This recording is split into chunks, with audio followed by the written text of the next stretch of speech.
ಇದರ ನಡುವೆ ರಾಜ್ಯ ಸರ್ಕಾರ ಕೈಗೊಳ್ಳಲಿಕ್ಕೆ ಹೊರಟಿರುವ ಮತ್ತೊಂದು ಮಹತ್ವದ ನಿರ್ಣಯದ ಬಗ್ಗೆ ಕೂಡ ಮಾತನಾಡೋಣ. ಇವತ್ತು ಕ್ಯಾಬಿನೆಟ್ ಮೀಟಿಂಗ್ನಲ್ಲಿ ರಾಜ್ಯದ ಮತೀಯ ಸಂಘರ್ಷವನ್ನು ತಡೆಗಟ್ಟೋ ನಿಟ್ಟಿನಲ್ಲಿ ದ್ವೇಷ ಭಾಷಣಕ್ಕೆ ಕಡಿವಾಣ ಹಾಕೋಕೆ ರಾಜ್ಯ ಸರ್ಕಾರ ಮುಂದಾಗಿದೆ. ಮುಖ್ಯಮಂತ್ರಿಗಳ ನೇತೃತ್ವದಲ್ಲಿ ನಡೆದ ಸಚಿವ ಸಂಪುಟ ಸಭೆಯಲ್ಲಿ ಇಂಥದ್ದೊಂದು ವಿಧೇಯಕಕ್ಕೆ ಅನುಮೋದನೆ ಸಿಕ್ಕಿದೆ. ಚಳಿಗಾಲದ ಅಧಿವೇಶನ ನಡೆಯೋದಿದೆ, ಅಲ್ಲಿ ಇದನ್ನ ಮಂಡಿಸೋಕು ಕೂಡ ಕಾಂಗ್ರೆಸ್ ಸರ್ಕಾರ ಸಿದ್ಧವಾಗಿದೆ. ಏನಿದು ವಿಧೇಯಕ, ಕಾಂಗ್ರೆಸ್ ಸರ್ಕಾರದ ಉದ್ದೇಶ ಏನು, ವಿರೋಧ ಪಕ್ಷಗಳ ವಿರೋಧ ಯಾಕೆ, ಇದೆಲ್ಲವನ್ನ ವಿವರಿಸುತ್ತೆ ಈ ವರದಿ.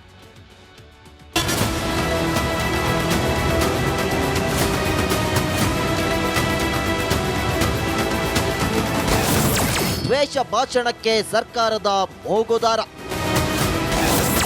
ಸಂಪುಟ ಸಭೆಯಲ್ಲಿ ವಿಧೇಯಕಕ್ಕೆ ಅಂಗೀಕಾರ.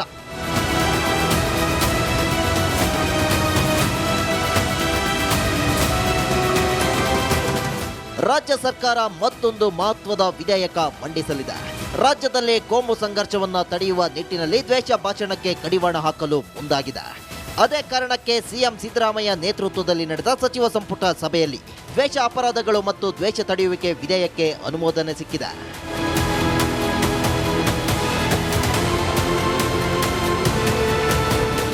ಕರ್ನಾಟಕ ದ್ವೇಷ ಭಾಷಣ ಮತ್ತು ದ್ವೇಷ ಅಪರಾಧಗಳ ಪ್ರತಿಬಂಧಕ ವಿಧೇಯಕ 2025ಕ್ಕೆ ಸಚಿವ ಸಂಪುಟ ಅನುಮೋದನೆ ನೀಡಿದೆ. ಎಲ್ಲ ರೀತಿಯ ದ್ವೇಷ ಭಾಷಣಗಳು. The bill gives lot of details. ತಮಗೆ ದ್ವೇಷ ಭಾಷಣ ಯಾವುದು, ಸೈದ್ಧಾಂತಿಕವಾಗಿರ್ತಕ್ಕಂಥ ನಿಲುವುಗಳ ಅಭಿವ್ಯಕ್ತಿ ಯಾವುದು, ಅದನ್ನು ವ್ಯತ್ಯಾಸ ತಮಗೆ ಹೇಳಬೇಕಾಗಿಲ್ಲ. ನಮ್ಮ ಮಸೂದೆಯೊಳಗೆ ಯಾವುದು ದ್ವೇಷ ಭಾಷಣ ಅನ್ನೋದ್ರ ಬಗ್ಗೆ ಸ್ಪಷ್ಟತೆ ಇದೆ. ದ್ವೇಷ ಭಾಷಣ ಎಂದರೇನು ಅಂತ ನೋಡುವುದಾದರೆ, ಧರ್ಮ, ಜನಾಂಗ, ಜಾತಿಗೆ ಹಾನಿ ಮಾಡುವಂತಹ ಮಾತು, ಲಿಂಗ, ಲೈಂಗಿಕ ದೃಷ್ಟಿಕೋನ, ಜನ್ಮಸ್ಥಳ, ಭಾಷೆ, ನಿವಾಸ, ಅಂಗವೈಕಲ್ಯ, ಬುಡಕಟ್ಟುಗಳಿಗೆ ಮಾತಿನಿಂದಲೇ ಹಾನಿಯುಂಟು ಮಾಡುವುದು, ದ್ವೇಷಕ್ಕೆ ಪ್ರೇರೇಪಣೆ ನೀಡುವಂತಹ ಮಾತನಾಡುವುದು ಅಪರಾಧ ಎನಿಸಿಕೊಳ್ಳುತ್ತೆ. ನಿರ್ದಿಷ್ಟ ಗುಂಪಿನ ವಿರುದ್ಧ ಆಕ್ರಮಣಕಾರಿ ಭಾಷೆ ಬಳಕೆ ಮಾಡಿ ದ್ವೇಷವನ್ನ ಪ್ರಚಾರ ಮಾಡುವುದು ಕೂಡ ಅಪರಾಧ ಎನಿಸಿಕೊಳ್ಳುತ್ತದೆ.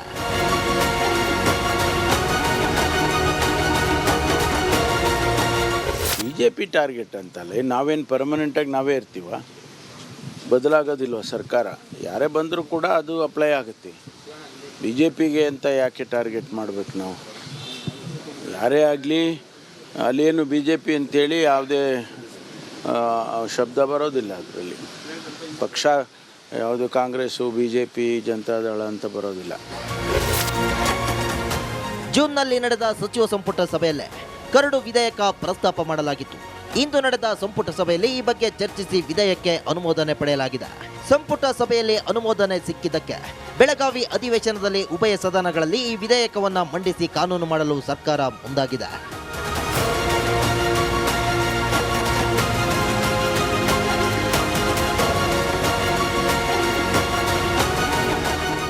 Bureau report, republic Kannada.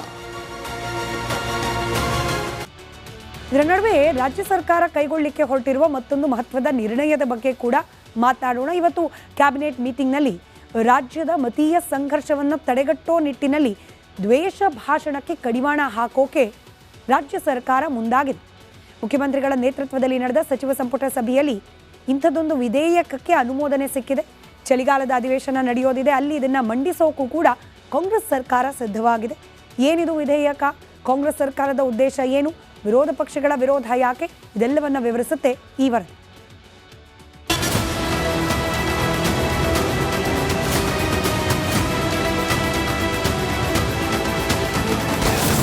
ದ್ವೇಷ ಭಾಷಣಕ್ಕೆ ಸರ್ಕಾರದ ಮೂಗುದಾರ.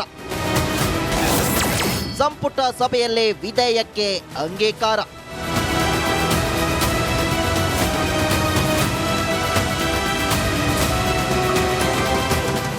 ರಾಜ್ಯ ಸರ್ಕಾರ ಮತ್ತೊಂದು ಮಹತ್ವದ ವಿಧೇಯಕ ಮಂಡಿಸಲಿದೆ.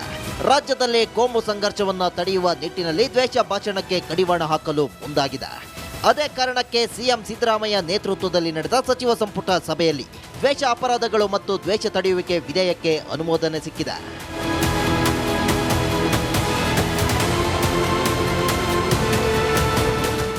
ಕರ್ನಾಟಕ ದ್ವೇಷ ಭಾಷಣ ಮತ್ತು ದ್ವೇಷ ಅಪರಾಧಗಳ ಪ್ರತಿಬಂಧಕ ವಿಧೇಯಕ 2025ಕ್ಕೆ ಸಚಿವ ಸಂಪುಟ ಅನುಮೋದನೆ ನೀಡಿದೆ. ಎಲ್ಲ ರೀತಿಯ ದ್ವೇಷ ಭಾಷಣಗಳು. The bill gives lot of details. ತಮಗೆ ದ್ವೇಷ ಭಾಷಣ ಯಾವುದು, ಸೈದ್ಧಾಂತಿಕವಾಗಿರ್ತಕ್ಕಂಥ ನಿಲುವುಗಳ ಅಭಿವ್ಯಕ್ತಿ ಯಾವುದು, ಅದನ್ನು ವ್ಯತ್ಯಾಸ ತಮಗೆ ಹೇಳಬೇಕಾಗಿಲ್ಲ. ನಮ್ಮ ಮಸೂದೆಯೊಳಗೆ ಯಾವುದು ದ್ವೇಷ ಭಾಷಣ ಅನ್ನೋದ್ರ ಬಗ್ಗೆ ಸ್ಪಷ್ಟತೆ ಇದೆ. ದ್ವೇಷ ಭಾಷಣ ಎಂದರೇನು ಅಂತ ನೋಡುವುದಾದರೆ ಧರ್ಮ, ಜನಾಂಗ, ಜಾತಿಗೆ ಹಾನಿ ಮಾಡುವಂತಹ ಮಾತು, ಲಿಂಗ, ಲೈಂಗಿಕ ದೃಷ್ಟಿಕೋನ, ಜನ್ಮಸ್ಥಳ, ಭಾಷೆ, ನಿವಾಸ, ಅಂಗವೈಕಲ್ಯ, ಬುಡಕಟ್ಟುಗಳಿಗೆ ಮಾತಿನಿಂದಲೇ ಹಾನಿಯುಂಟು ಮಾಡುವುದು, ದ್ವೇಷಕ್ಕೆ ಪ್ರೇರೇಪಣೆ ನೀಡುವಂತಹ ಮಾತನಾಡುವುದು ಅಪರಾಧ ಎನಿಸಿಕೊಳ್ಳುತ್ತೆ. ನಿರ್ದಿಷ್ಟ ಗುಂಪಿನ ವಿರುದ್ಧ ಆಕ್ರಮಣಕಾರಿ ಭಾಷೆ ಬಳಕೆ ಮಾಡಿ ದ್ವೇಷವನ್ನ ಪ್ರಚಾರ ಮಾಡುವುದು ಕೂಡ ಅಪರಾಧ ಎನಿಸಿಕೊಳ್ಳುತ್ತದೆ.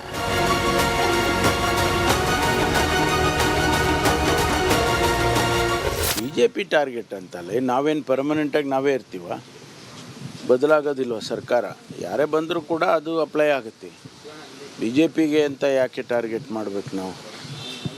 ಯಾರೇ ಆಗಲಿ ಅಲ್ಲೇನು BJP ಅಂತೇಳಿ ಯಾವುದೇ ಶಬ್ದ ಬರೋದಿಲ್ಲ. ಅದರಲ್ಲಿ ಪಕ್ಷ ಯಾವುದು ಕಾಂಗ್ರೆಸ್ಸು, BJP, ಜನತಾದಳ ಅಂತ ಬರೋದಿಲ್ಲ. ಜೂನ್ನಲ್ಲಿ ನಡೆದ ಸಚಿವ ಸಂಪುಟ ಸಭೆಯಲ್ಲೇ ಕರಡು ವಿಧೇಯಕ ಪ್ರಸ್ತಾಪ ಮಾಡಲಾಗಿತ್ತು. ಇಂದು ನಡೆದ ಸಂಪುಟ ಸಭೆಯಲ್ಲಿ ಈ ಬಗ್ಗೆ ಚರ್ಚಿಸಿ ವಿಧೇಯಕಕ್ಕೆ ಅನುಮೋದನೆ ಪಡೆಯಲಾಗಿದೆ.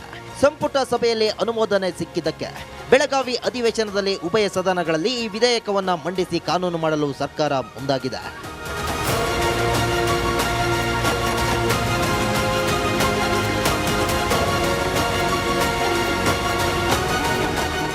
Bureau report, republic Kannada. ಇದರ ನಡುವೆ ರಾಜ್ಯ ಸರ್ಕಾರ ಕೈಗೊಳ್ಳಲಿಕ್ಕೆ ಹೊರಟಿರುವ ಮತ್ತೊಂದು ಮಹತ್ವದ ನಿರ್ಣಯದ ಬಗ್ಗೆ ಕೂಡ ಮಾತಾಡೋಣ. ಇವತ್ತು ಕ್ಯಾಬಿನೆಟ್ ಮೀಟಿಂಗ್ನಲ್ಲಿ ರಾಜ್ಯದ ಮತೀಯ ಸಂಘರ್ಷವನ್ನು ತಡೆಗಟ್ಟೋ ನಿಟ್ಟಿನಲ್ಲಿ ದ್ವೇಷ ಭಾಷಣಕ್ಕೆ ಕಡಿವಾಣ ಹಾಕೋಕೆ ರಾಜ್ಯ ಸರ್ಕಾರ ಮುಂದಾಗಿದೆ. ಮುಖ್ಯಮಂತ್ರಿಗಳ ನೇತೃತ್ವದಲ್ಲಿ ನಡೆದ ಸಚಿವ ಸಂಪುಟ ಸಭೆಯಲ್ಲಿ ಇಂಥದ್ದೊಂದು ವಿಧೇಯಕಕ್ಕೆ ಅನುಮೋದನೆ ಸಿಕ್ಕಿದೆ. ಚಳಿಗಾಲದ ಅಧಿವೇಶನ ನಡೆಯೋದಿದೆ, ಅಲ್ಲಿ ಇದನ್ನು ಮಂಡಿಸೋಕ್ಕೂ ಕೂಡ ಕಾಂಗ್ರೆಸ್ ಸರ್ಕಾರ ಸಿದ್ಧವಾಗಿದೆ. ಏನಿದು ವಿಧೇಯಕ, ಕಾಂಗ್ರೆಸ್ ಸರ್ಕಾರದ ಉದ್ದೇಶ ಏನು, ವಿರೋಧ ಪಕ್ಷಗಳ ವಿರೋಧ ಯಾಕೆ, ಇದೆಲ್ಲವನ್ನ ವಿವರಿಸುತ್ತೆ ಈ ವರದಿ.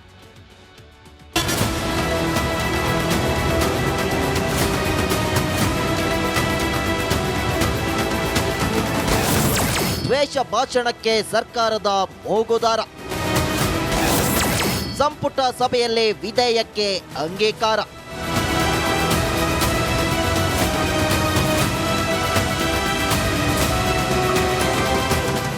ರಾಜ್ಯ ಸರ್ಕಾರ ಮತ್ತೊಂದು ಮಹತ್ವದ ವಿಧೇಯಕ ಮಂಡಿಸಲಿದೆ.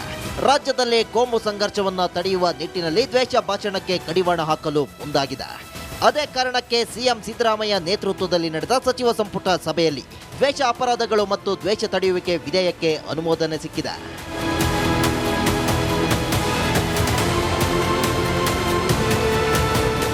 ಕರ್ನಾಟಕ ದ್ವೇಷ ಭಾಷಣ ಮತ್ತು ದ್ವೇಷ ಅಪರಾಧಗಳ ಪ್ರತಿಬಂಧಕ ವಿಧೇಯಕ 2025ಕ್ಕೆ ಸಚಿವ ಸಂಪುಟ ಅನುಮೋದನೆ ನೀಡಿದೆ.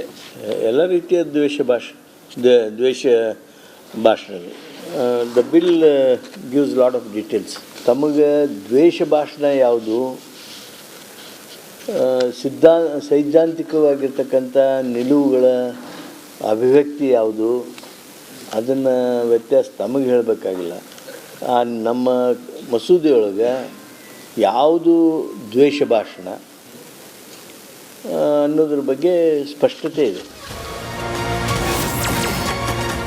ದ್ವೇಷ ಭಾಷಣ ಎಂದರೇನು ಅಂತ ನೋಡುವುದಾದರೆ ಧರ್ಮ, ಜನಾಂಗ, ಜಾತಿಗೆ ಹಾನಿ ಮಾಡುವಂತಹ ಮಾತು, ಲಿಂಗ, ಲೈಂಗಿಕ ದೃಷ್ಟಿಕೋನ, ಜನ್ಮಸ್ಥಳ, ಭಾಷೆ, ನಿವಾಸ, ಅಂಗವೈಕಲ್ಯ, ಬುಡಕಟ್ಟುಗಳಿಗೆ ಮಾತಿನಿಂದಲೇ ಹಾನಿಯುಂಟು ಮಾಡುವುದು, ದ್ವೇಷಕ್ಕೆ ಪ್ರೇರೇಪಣೆ ನೀಡುವಂತಹ ಮಾತನಾಡುವುದು ಅಪರಾಧ ಎನಿಸಿಕೊಳ್ಳುತ್ತೆ. ನಿರ್ದಿಷ್ಟ ಗುಂಪಿನ ವಿರುದ್ಧ ಆಕ್ರಮಣಕಾರಿ ಭಾಷೆ ಬಳಕೆ ಮಾಡಿ ದ್ವೇಷವನ್ನ ಪ್ರಚಾರ ಮಾಡುವುದು ಕೂಡ ಅಪರಾಧ ಎನಿಸಿಕೊಳ್ಳುತ್ತದೆ.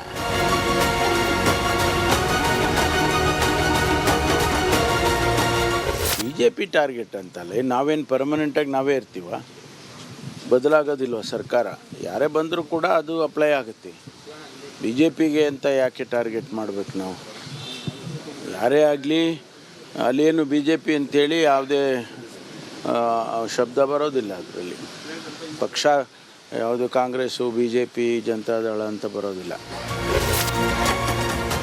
ಜೂನ್ನಲ್ಲಿ ನಡೆದ ಸಚಿವ ಸಂಪುಟ ಸಭೆಯಲ್ಲೇ ಕರಡು ವಿಧೇಯಕ ಪ್ರಸ್ತಾಪ ಮಾಡಲಾಗಿತ್ತು. ಇಂದು ನಡೆದ ಸಂಪುಟ ಸಭೆಯಲ್ಲಿ ಈ ಬಗ್ಗೆ ಚರ್ಚಿಸಿ ವಿಧೇಯಕಕ್ಕೆ ಅನುಮೋದನೆ ಪಡೆಯಲಾಗಿದೆ. ಸಂಪುಟ ಸಭೆಯಲ್ಲಿ ಅನುಮೋದನೆ ಸಿಕ್ಕಿದ್ದಕ್ಕೆ ಬೆಳಗಾವಿ ಅಧಿವೇಶನದಲ್ಲಿ ಉಭಯ ಸದನಗಳಲ್ಲಿ ಈ ವಿಧೇಯಕವನ್ನು ಮಂಡಿಸಿ ಕಾನೂನು ಮಾಡಲು ಸರ್ಕಾರ ಮುಂದಾಗಿದೆ.